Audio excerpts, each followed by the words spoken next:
Hey, hi, Lisa Marie here, and yes, stuff just happens in my life, and it triggers different thoughts and ideas, and unfortunately, a mirror that gets held up towards me that I have to kind of look at, maybe examine a little, and one of them happens to be,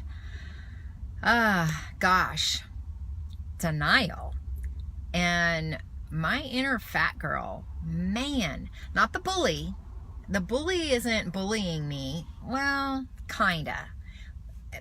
But it's my old inner fat self and thoughts and habits and ways of thinking and doing things that is just so hard to kick or kill. I would love for that inner fat girl to not be there.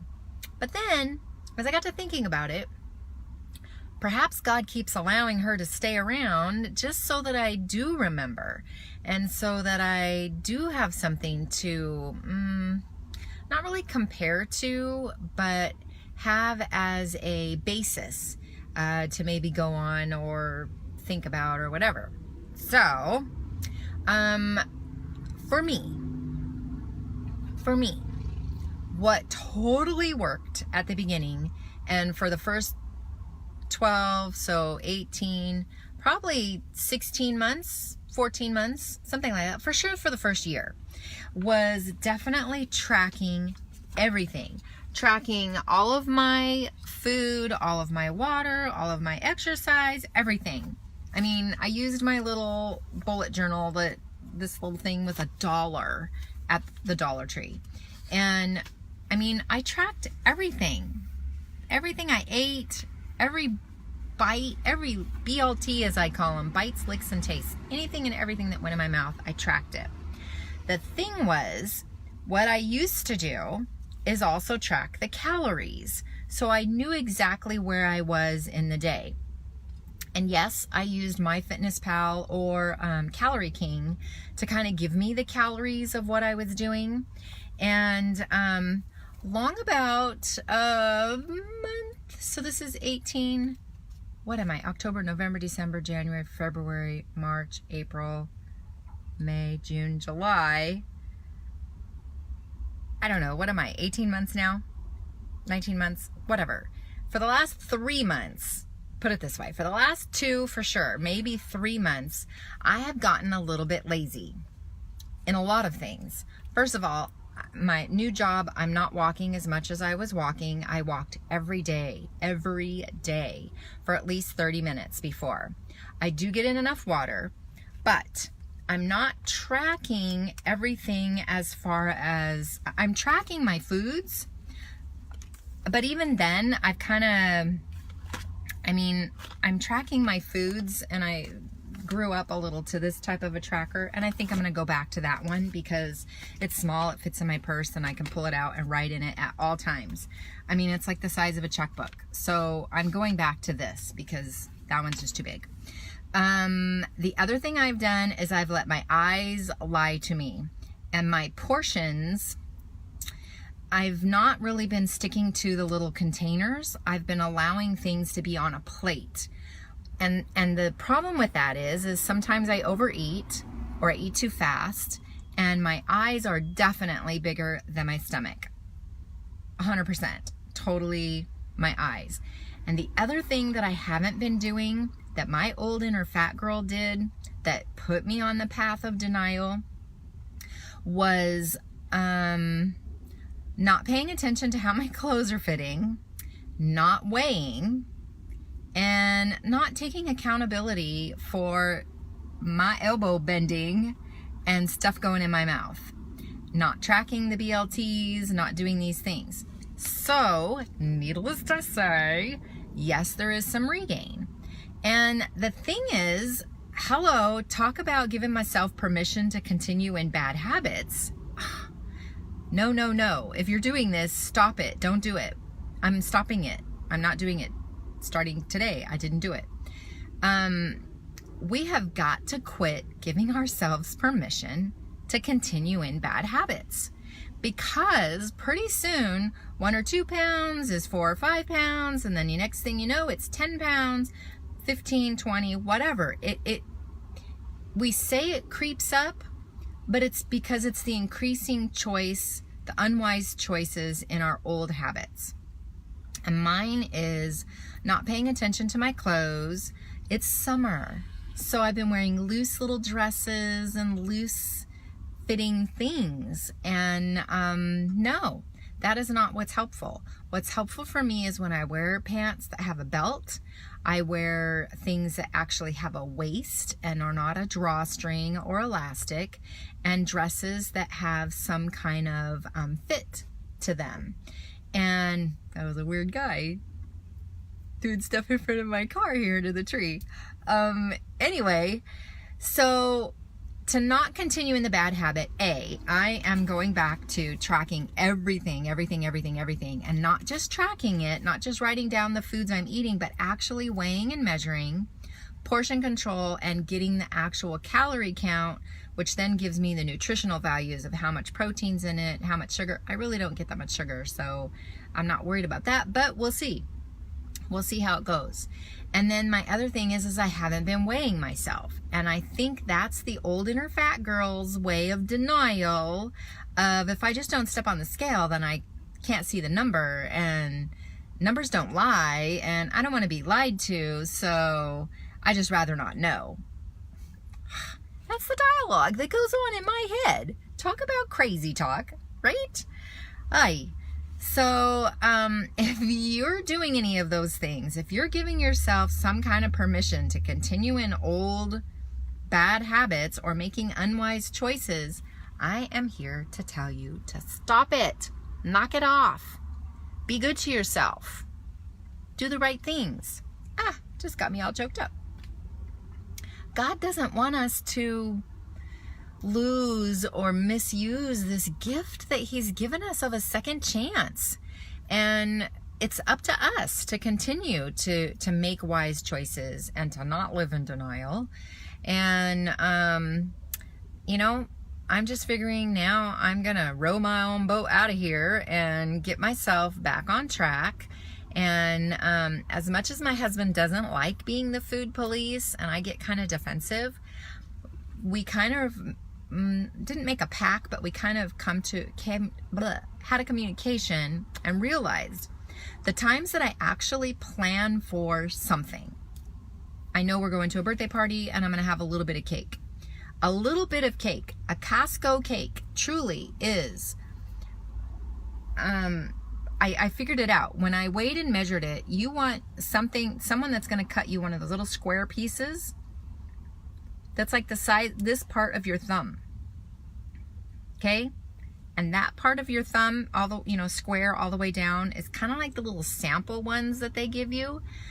That is 100 calories. It's like 120 calories depending on what type of cake it is.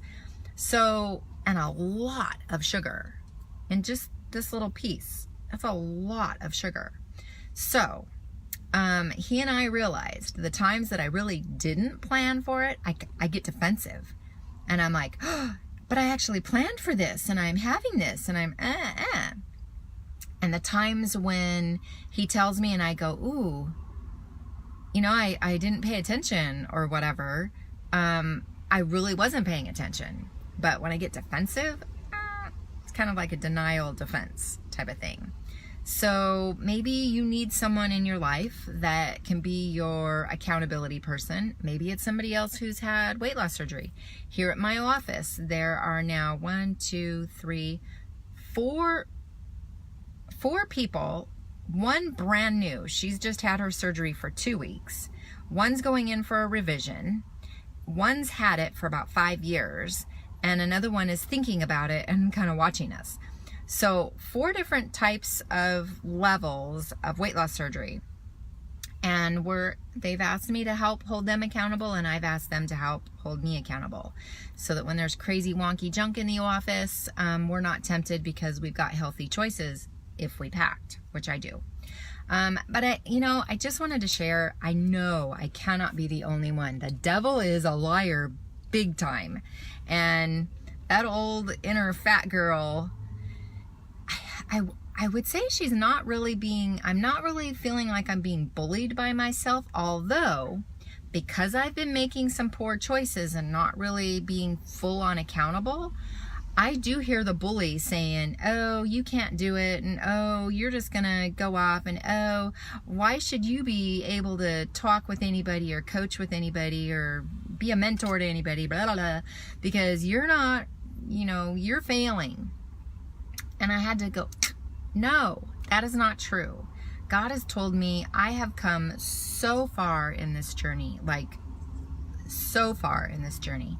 And yes, I totally understand with regain, even though I only have 8 to 10 pounds, because I fluctuate about 3 to 5 pounds normally anyway, but then I have an additional 5 to 6 pounds that I want to come back down.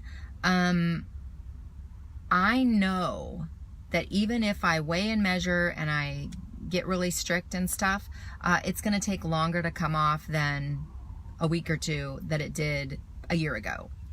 I just know this, so I'm not going to beat myself up over that, although the bully's trying. And I can't afford to eat sugar. I'm an addict and I never get enough. Oh my gosh, so true. Sugar is truly a drug, and it truly is addictive. It really, really is. And I don't really have a whole lot of sugar.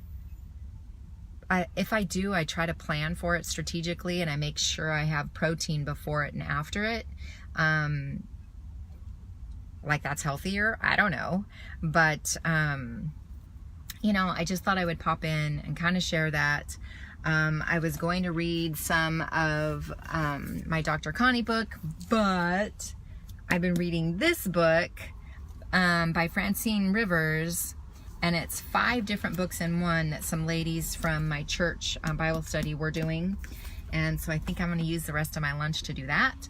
But no sugar for you either. I use Splenda, and I use other things. I use agave, I use honey, I use maple syrup, real maple syrup, not the ones from the grocery store, but some from a specialty place. What else do I use? Agave, honey, maple syrup. I do use Splenda. Oh, stevia, and I use stevia drops. And then, I love my sugar-free Torani syrups, but I can't do them in plain water anymore. They kind of give me heartburn. Go figure. I don't know why after a year, almost 2 years, that now it's bothering me, but it is. So that's kind of what I do for sugar. Stevia, yep. Besides, it causes the dumps. Oh, yeah. Chips. Oh, yeah. Chips, I think, are hard for me too. That's why I use the sweet potato chips, or I use dried vegetables, because then I'm getting in vegetables, but I still break them up, and I only use a bite about as big as my thumbnail, or my little spoons that I don't have one sitting here in my car. Oh yeah, I do. My little spoons like this, my little sample spoons. The cracker or chip or vegetable crisp that I use, the piece of it is no bigger than this. So it's almost my thumbnail. Pardon my polish. I try to keep it small. I just try to keep it really small. And it seems to work for me. So, oh my gosh, I have no idea how long I've been jabber-jawing, but I just really wanted to share with you that regain creeps up kind of slow, and then all of a sudden, kabam, fast. And that's because all of our fat cells are still in our body, and they just get filled up and redistribute the fat maybe in different ways. But really, it is like getting back up on a horse or a bike or a whatever. You just got to get back on, start pedaling, and do what you know to do that's been successful. And for me in the past, what was successful was really logging everything and actually weighing. I still am not going to weigh every day because that freaks me out, but setting a day and a time, which is my Sunday, and I haven't done it regularly for a while, because I didn't want to see the number. I mean, I I have done it, and then I've written the number down, and then I've walked away. I didn't look at the number. And now I want to look at the number and then go, what have I done this week that's so different? And really, it's incorporating different foods, which have been good, back into my diet. But some of it's in excess. And anything in excess isn't good for us. And I know that. So this is what I'm doing. So there just went my timer again. Have a great rest of the day. Enjoy what you're doing. Happy Wednesday. And I will chat with you hopefully tomorrow. I'll get lunch at our regular time again. And we'll read some more of our Dr. Connie book, Eat It Up. Okay? I will talk to you later. Have a great rest of the day. Bye.